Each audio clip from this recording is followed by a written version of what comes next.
Bueno, para empezar a terminar la materia, esto va a ser la última clase con demostraciones formales, y después vendrá la última clase que va a ser la de aplicar todas estas cosas que vamos a ver hoy y las que vimos hasta ahora a problemas más puntuales, ¿sí? Que nos van a dar algunos casos especiales que son interesantes.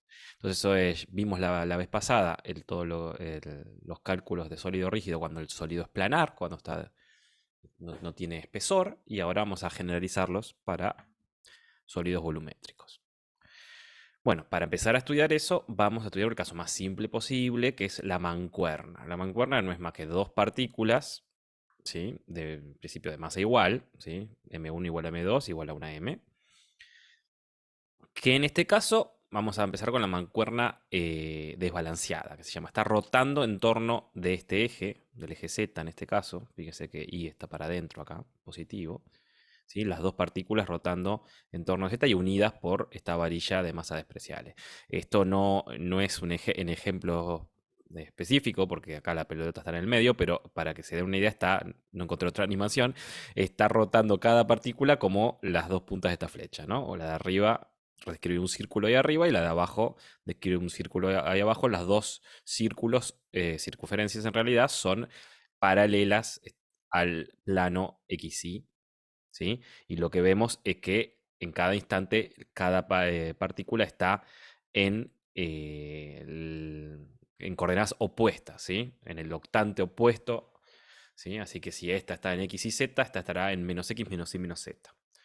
¿Sí? Entonces lo que empezamos es decir, bueno, las dos tienen la misma masa, la masa M, y la distancia al origen de las dos es igual, ¿sí? Es simétrico respecto a al plano XY, el sistema.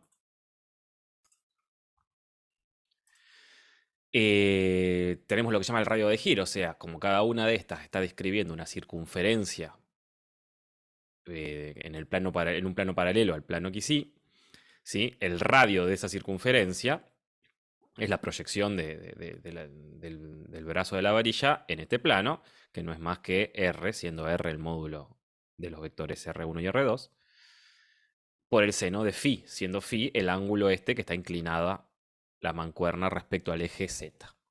¿Sí? Eso se le llama, y en los dos casos es igual, ¿no? La proyección, el radio de la circunferencia que describen es el mismo.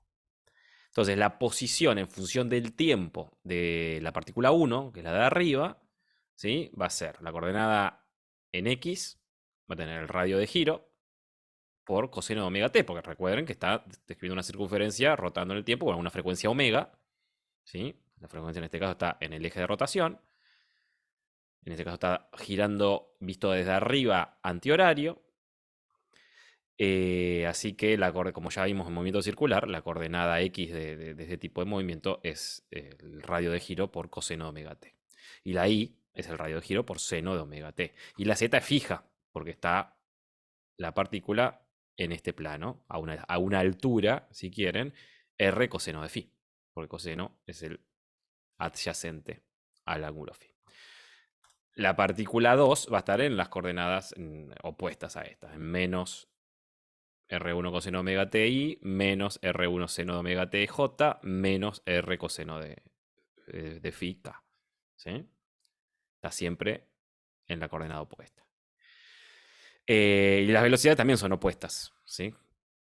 De hecho, sale de derivar las posiciones, pero se ve también en el dibujo que las velocidades son opuestas. En cada instante van a tener las velocidades con el mismo módulo, porque están unidas, están rotando juntas, pero cuando una va hacia la derecha, la otra va hacia la izquierda. ¿Sí? Así que vamos a tener que el módulo de las dos velocidades en todo instante va a ser R1 omega. ¿Sí? La velocidad es uniforme, es constante, pero van a estar apuntando, van a estar sobre el plano paralelo al XY y apuntando. Bueno, no van a tener coordenada en Z, ¿no? La coordenada en Z va a ser nula. No va a tener componente, perdón, en Z. Entonces, si el momento angular de la partícula 1 va a ser el R1 cruz M por B1, o sea, P1, esto es P1, entonces su módulo, después vemos la dirección para dónde va, pero su módulo va a ser M por R cuadrado omega, ¿sí? Eso sale, eso nos va a dar B, ya lo vemos de acá, básicamente, por el seno de phi. Perdón, R omega es B y R seno de phi es el módulo de R1. Entonces nos queda esta expresión. Y L2 va a ser R2 cruz M V2, pero R2 es menos R1 y V2 es menos V1. Entonces tenemos un menos menos. Menos menos se nos hace más, entonces L2 va a ser igual a L1 vectorialmente. Va a ser exactamente un vector exactamente igual. ¿Sí? Porque tenemos menos menos en las dos, así que nos va a apuntar para el mismo lado y va a tener el mismo módulo. Entonces, L va a ser la suma de esos dos vectores, que va a ser 2, y el módulo de L va a ser dos veces el módulo de L1, ¿no? O dos veces el módulo de L2. Sí, va a tener algún cierto ángulo. En particular, vamos a ver que, fíjense, yo acá lo que dibujé en el cuadrado gris, el cuadrado gris es el plano, ¿sí? Quise hacerla en perspectiva, el plano que describen los vectores R1 y B1, ¿no? Y entonces si giro, si pongo R1 acá arriba y lo giro en esta dirección, L1 apunta perpendicular a ese plano y en esa dirección. Y este es el otro que está acá abajo, es el plano que hacen R2 y B2. Y es el mismo plano. ¿Sí? Se definen en el mismo plano. Y si hago R2 cruz B2, me da también en la misma dirección. Entonces ahí se ve cómo se suman estas dos, que son iguales, estos dos vectores, L1 y L2. No los escribí ahí, L1 y 2, pero son estos dos. Y a un L0 que es el doble y tiene la misma dirección. ¿Sí? Ahora, tiene la misma dirección, instante a instante. El módulo es el que calculamos antes, pero lo que vemos es que es un vector que va a ir rotando junto con el sistema. ¿Sí? Va a estar rotando todo el tiempo. Como está rotando todo el tiempo, la derivada de L respecto al tiempo no es constante, no es cero, o sea, L no es constante porque está cambiando de dirección todo el tiempo. Entonces, evidentemente, el eje para que esto ocurra tiene que ser un torque sobre el sistema. ¿Sí? El eje este vertical, porque si no, o tiene que haber algún torque externo al sistema que lo obligue a tener esta variación de momento angular. Por otro lado, lo que vemos que es muy importante acá es que L no es paralelo a omega, como habíamos visto en los casos de un objeto planar rotando respecto a un eje perpendicular. Acá, L tiene un ángulo gamma, que de hecho es pi sobre 2 menos phi, se puede ver eso. Tiene un ángulo gamma respecto al eje vertical, que es donde está omega. Entonces, L y omega no son paralelos. Y como no son paralelos, yo no puedo escribir jamás L0 igual a un número por omega, porque son dos vectores que no son paralelos. Entonces, multiplicándolos por un número, no voy a llegar de uno a otro por un escalar. O sea, no existe un momento de inercia que pueda escribir como un escalar que me lleve de uno a otro. Eso significa, en este caso, el momento de inercia va a pasar a ser un tensor, o sea, una matriz que no va a ser diagonal, entonces no lo voy a poder escribir así. En estos casos se dice que el eje no es el eje de rotación, este eje que es respecto al cual está rotando mi cuerpo, no es un eje principal de rotación y que el cuerpo está haciendo una rotación desbalanceada, ¿sí? Porque justamente L no es paralelo a omega, no lo puedo escribir así.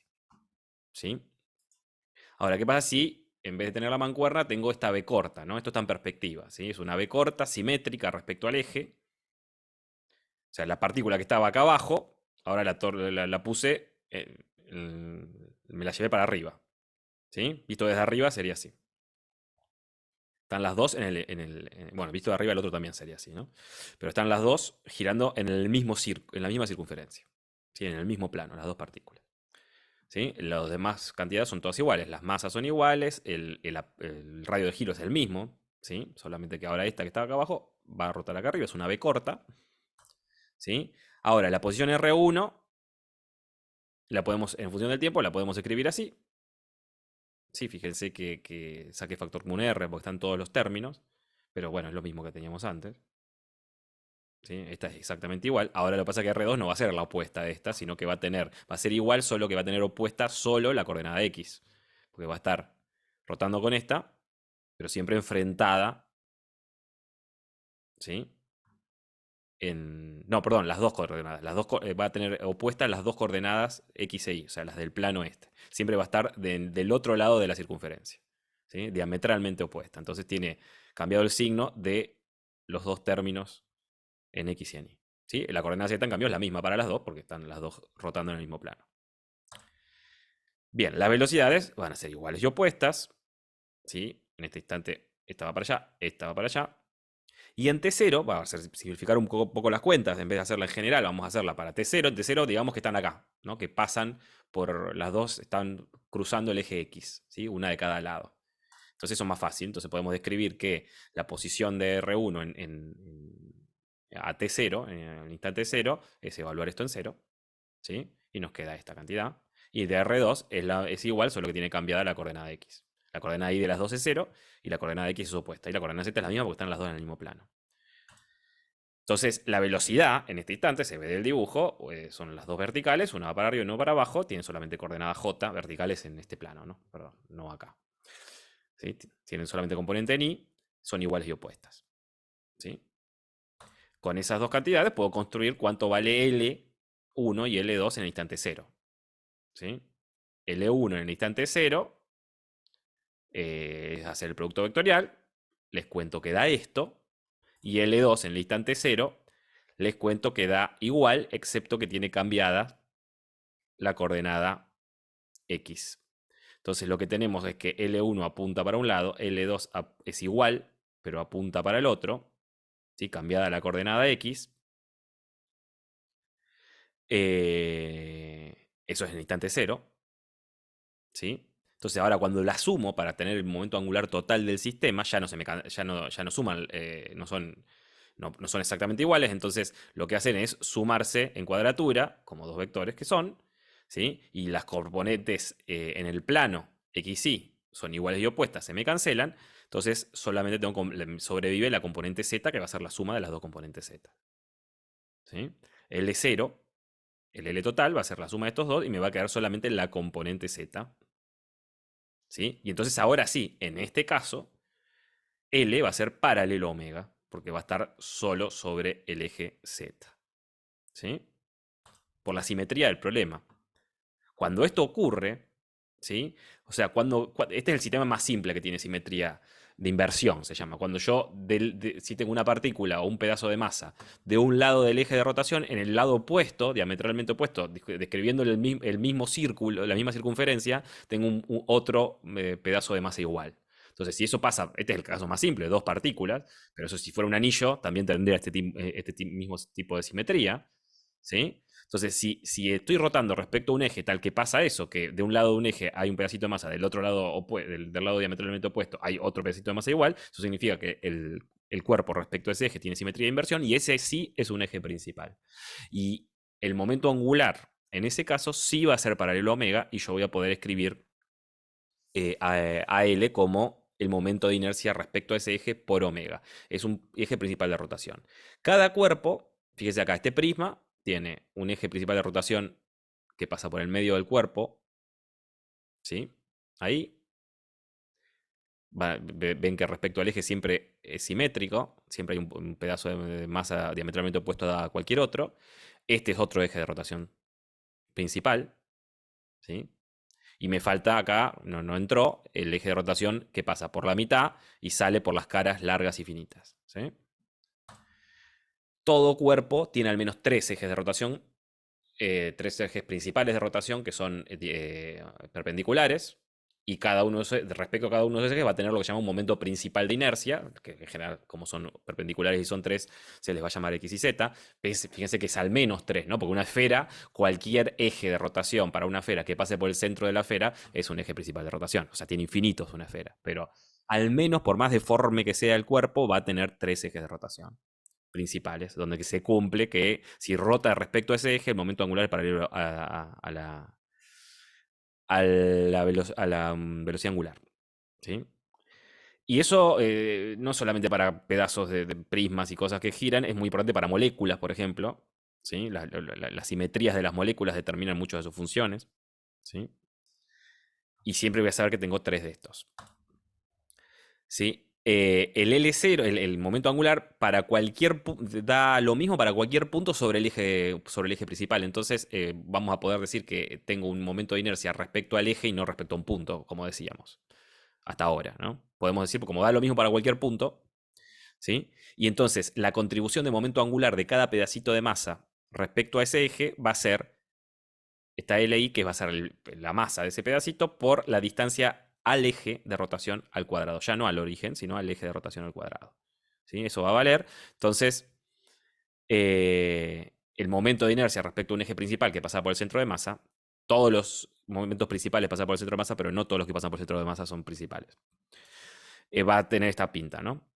La integral de r cuadrado, donde esta vez r es la distancia al eje de rotación por diferencial de m.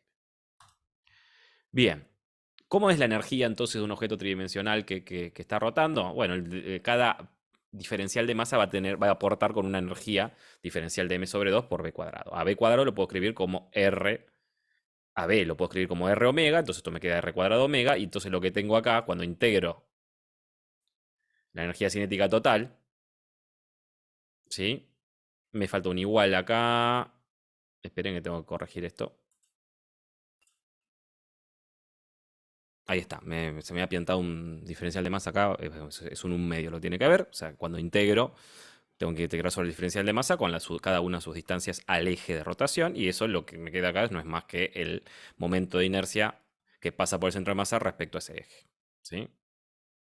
Así que la energía cinética total del cuerpo, si está rotando respecto a un eje principal de rotación que pasa por el centro de masa, y si está rotando respecto a un eje paralelo a ese eje, a un eje principal de rotación que pasa por el centro de masa, o sea, si está rotando respecto a uno que no pasa por el centro de masa, pero es paralelo a uno de los que ya conozco, bueno, vale la regla de Steiner, que ya habíamos visto de los ejes paralelos, al momento de inercia respecto al centro de masa, le sumo m por la distancia al cuadrado de entre los dos ejes. ¿Sí? Entonces, si escribo el momento de, digamos, la energía cinética como el momento de inercia sobre 2 por omega cuadrado y meto esto acá adentro, despliego, y lo que me queda, eliminando las cosas que se repiten y tal, es la energía cinética de traslación, porque acá ya va a tener energía cinética de traslación porque no está rotando respecto al centro de masa, más la energía cinética de rotación respecto al centro de masa. ¿Sí?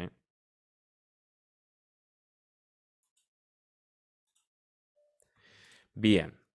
En resumen, lo que tenemos ahora y por lo que les va a servir para resolver todos los problemas va a ser que para rotaciones respecto a un eje principal de inercia, un eje principal de rotación, vale que el momento angular es el momento de inercia por omega. ¿Sí? En ese caso, sí. Es la definición. Si quieren, lo pueden tomar como definición de eje principal. Si vale esto, la rotación es respecto a un eje principal. Si no es un eje principal, esto no vale, porque esto es un tensor no diagonal. Para un eje paralelo, que está separado, que no pasa por el centro de masa, bueno, puedo escribir I0 como el momento de inercia respecto al centro de masa más esta cantidad. ¿Sí? Ahora, ¿cómo es la dinámica de este momento angular? Bueno, la derivada respecto al tiempo del momento angular va a ser la suma de los torques externos respecto al mismo punto, ¿se entiende? Así que esto es muy parecido a la segunda ley de Newton, pero para rotaciones. Y en el caso de que sea un eje principal de inercia, yo voy a poder escribir a L como I por omega. Entonces, cuando derivo en función del tiempo, me va a quedar I por alfa, ¿no? Esto es la aceleración angular, la derivada temporal de omega. ¿Sí? Que también va a estar sobre el eje de rotación, si estamos en un eje principal. Y la energía cinética, mejor dicho, la energía mecánica total de un cuerpo rígido, entonces va a ser la energía cinética más la gravitatoria, pero en este caso la energía cinética no solo va a ser la de traslación, que me queda como siempre, la masa por la velocidad del centro de masa al cuadrado, dividido 2, sino que hay que agregarle la rotación respecto a su eje, a su centro de masa. ¿Sí? Siempre lo puedo desarmar así, y entonces le tengo que agregar este término que es la energía cinética de rotación. Y a eso agregarle, bueno, sumarle la energía potencial, que va a ser la potencia gravitatoria, para la cual voy a tener en cuenta la altura respecto a mi cero de potencial del centro de masa. ¿Sí? MGH, donde H va a ser la altura del centro de masa. Y con eso ya pueden atacar los problemas de rotación.